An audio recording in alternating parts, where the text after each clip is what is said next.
অষ্টম শ্রেণীর সকল ছাত্রছাত্রীদেরকে আমাদের চ্যানেলে আরো একবার স্বাগত। আজকে আমরা সেকেন্ড ইউনিট টেস্ট বা দ্বিতীয় পর্যায়ক্রমিক মূল্যায়ন 2023 যেটা তোমাদের আগস্ট মাসে হতে চলেছে, তার আজকে সায়েন্স বিষয়টি নিয়ে মোস্ট ইম্পর্টেন্ট কোশ্চেন বা সাজেশন নিয়ে আলোচনা করব, যেটা তোমাদের পরিবেশ ও বিজ্ঞান বিষয়। তো তোমরা সকলেই জানো যে তোমাদের 25 নম্বরের পরীক্ষা হবে এবং 50 মিনিট তোমরা কিন্তু হাতে সময় পাবে। তো এই বিষয়টিতে most important question physical science এবং লাইফ সায়েন্স দুটো নিয়ে কিন্তু আমি দেখব। তো তোমরা খাতা পেন বের করে অ্যান্সারগুলি করার চেষ্টা করো, অথবা আমি কয়েকটি অ্যান্সার করে দিচ্ছি বাড়িতে। এই প্রশ্নগুলি তোমরা প্র্যাকটিস করলে আশা করি তোমাদের পরীক্ষায় কিন্তু অনেকটাই কমন তোমরা কিন্তু পাবে। আমি অলরেডি তোমাদের জন্য অন্যান্য যে বিষয়গুলি রয়েছে সেগুলোর উত্তর সহ সাজেশন আমি করে দিয়েছি, না দেখে থাকলে প্লে লিস্টে দেখে নাও। প্লে লিস্টে আমি কিন্তু অ্যাড করে দেবো। অন্যান্য বিষয়গুলি কয়েকটি বাকি রয়েছে, সেগুলো কিন্তু খুব তাড়াতাড়ি তোমরা পেয়ে যাবে। তো চলো ভিডিওটি শুরু করবো। তার আগে তোমাদের সকল অনুরোধ, চ্যানেলটি সাবস্ক্রাইব করে নিও এবং পাশে থাকা বেল বাটনটি ক্লিক করে দিতে ভুলো না। তো 1 নম্বর প্রশ্ন দেখো কি বলেছে ফিজিক্যাল সায়েন্স থেকে, যে সঠিক উত্তরটি নির্বাচন করে যে কোনো চারটি দিয়েছে। আপেক্ষিক তাপের একক কি? আপেক্ষিক তাপের একক তোমরা সিজিএস পদ্ধতিতে দিলে অবশ্যই করবে ক্যালোরি পার গ্রাম। এখানে দেখতে পাচ্ছ যেটা রয়েছে সেলসিয়াস, ডিগ্রি সেলসিয়াস, এটা তোমরা কিন্তু করবে। এরপরে দেখো পারদের স্বাভাবিক স্ফুটনাঙ্ক আমরা জানি 357 ডিগ্রি সেলসিয়াস।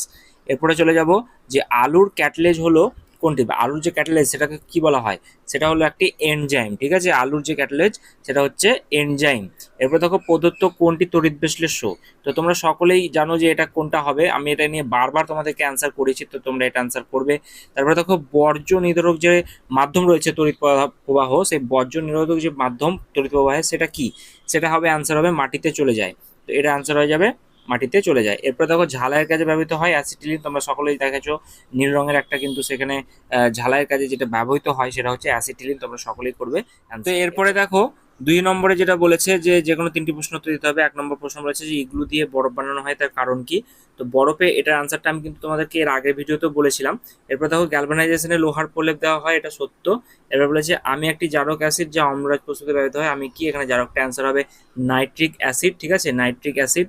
তো তোমরা সকলেই অ্যান্সার করবে নাইট্রিক অ্যাসিড। ওকে, নাইট্রিক অ্যাসিড অ্যান্সার হবে।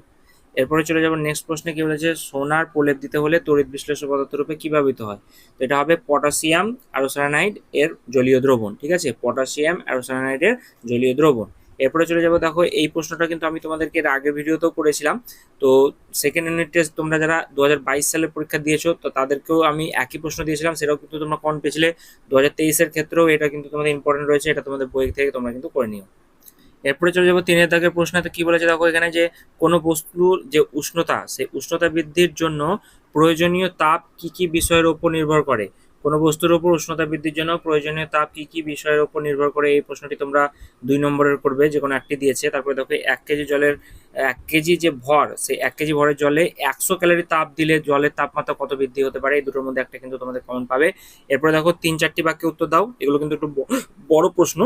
তো 1 নম্বর প্রশ্ন দেখো কি বলেছে, যে বজ্রপাতের সময় বাইরে থাকলে কি কি করা উচিত। বজ্রপাত থেকে রক্ষা করে যে যন্ত্র তার নাম কি?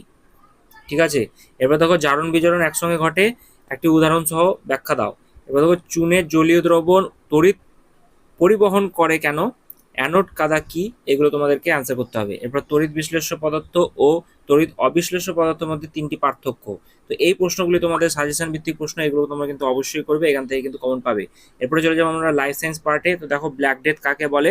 তো আমরা দেখেছি যে ব্ল্যাক ডেথ বলতে কিন্তু এখানে প্লেগকে বলা হয়। তো এখানে অ্যান্সার হবে তোমাদের অ্যান্সার প্লেগ।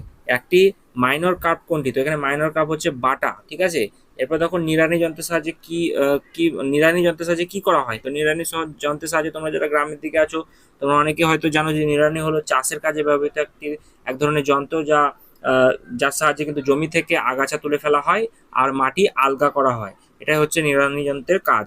ঠিক আছে, আগাছানাশক হিসেবে ব্যবহৃত কি হয়। তো চায়ের ক্ষেত্রে আমরা দেখেছিলাম যে ডাইইউরন এবং যে সিমাজিন রয়েছে সেগুলো কিন্তু ব্যবহৃত হয়ে থাকে। তো ডাইউরন লিখতে পারো অথবা সিমাজিন, এই দুটোর মধ্যে একটা লিখলেই হবে।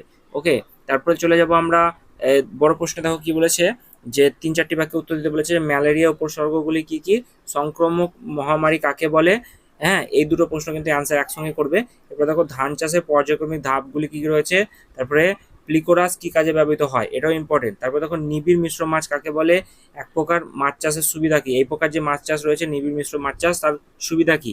তো এই প্রশ্নগুলো তোমাদের সেকেন্ড ইউনিট টেস্ট প্রশ্নের জন্য, এই পরীক্ষার জন্য তোমাদের কিন্তু ইম্পর্টেন্ট রয়েছে। তো আশা করি এই প্রশ্নগুলো তোমরা কিন্তু করবে, কারণ এর আগের আমরা ইউনিট টেস্টে অনেকগুলো কিন্তু কমন পেয়েছিলাম, আমরা জানি আমরা এই প্রশ্নগুলো যেগুলো দিয়ে থাকি সেগুলো তোমরা কিন্তু কমন পাও। তো আশা করবো সেকেন্ড ইউনিট টেস্টেও তোমরা কিন্তু এগুলো কমন পাবে, এই প্রশ্নগুলো তোমরা কিন্তু অ্যান্সার করে যাও। তোমাদের হাতে বেশ কয়েকটা দিন সময় রয়েছে, এগুলো কিন্তু আমি যেগুলো আনসার করলাম না সেগুলো তোমরা একটু বাড়িতে প্র্যাকটিস করে আনসার করে মুখস্থ করে যাবে। তো চলো বন্ধুরা, ভিডিও এইটুকুই ছিল। আশা করি ভিডিওটি তোমাদের ভালো লেগেছে, ভালো লাগলে একটি লাইক করে দেবে, আর চ্যানেল নতুন আসলে চ্যানেলটি সাবস্ক্রাইব করে দিও। আর আমি অলরেডি তোমাদের জন্য অন্যান্য ভিডিওগুলো করে দিয়েছি, সেগুলো লিঙ্ক তোমরা পেয়ে যাবে ডিসক্রিপশন বক্সে, অথবা ভিডিও যে কমেন্ট বক্স রয়েছে সেখানেও কিন্তু আমি প্লেলিস্টে লিঙ্ক দিয়ে দেবো, সেখান থেকে তোমরা কিন্তু ডাউনলোড করে নিতে পারবে, বা সেখান থেকে তোমরা দেখে নিতে পারো ভিডিওটি সেভ করে। ঠিক আছে, তো চলো দেখা হচ্ছে পরবর্তী আর একটি গুরুত্বপূর্ণ আপডেট।